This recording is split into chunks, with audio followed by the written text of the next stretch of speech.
అందుకే మా సామాన్య కుటుంబం నుంచి వచ్చి డబ్బులు లేకుండా ఇండస్ట్రీ పెట్టి 2000 మందికి బీటెక్లు బోల్డ్ మంది పనిచేస్తున్నారు మా ఫ్యాక్టరీలో. జర్మనీ పంపించాను కొంతమందిని.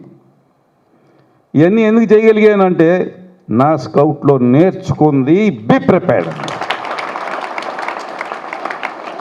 దానివల్లే నేను సక్సెస్ చూశాను. నా జీవితంలో సక్సెస్ చూశాను. అంచేత స్కౌట్ నుంచి మీరు ఏం నేర్చుకుంటున్నారు? సర్వీస్ ఏటో చేస్తున్నారు. స్కౌట్ నుంచి జీవితంలో పాటించండి. అది పాటించండి. స్కూల్కి వెళ్ళేటప్పుడు కానీ నేను చెప్పాను చిన్న విషయం కూడా చెప్పాను. బటన్ విషయం కూడా. బటన్ కావచ్చు, క్యాప్ కావచ్చు. మళ్ళీ క్యాప్కి బ్యాడ్జ్ లేదు, బ్యాడ్జ్ ఎక్కడో పడేసుకున్నాను. అన్ని రకాల ఎగ్జాంపుల్స్ చెప్పచ్చు. సోల్జర్ దాకెళ్తే ఆయన గన్ను తుడుచుకుంటున్నాడంటే ఇప్పుడు వాళ్ళు ఆగుతారా? టెర్రరిస్టులు కాల్చి పారేస్తారు. అందుకే your finger should be ready on the trigger అంటాను నేను.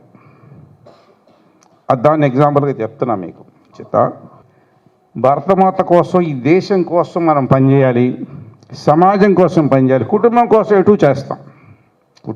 ఎటు చేస్తాం. అది అందరు చేసేది. గొప్పతనం ఏముంది? సమాజం కోసం చేయాలి. సమాజం అంటే మీరందరూ నా సమాజం.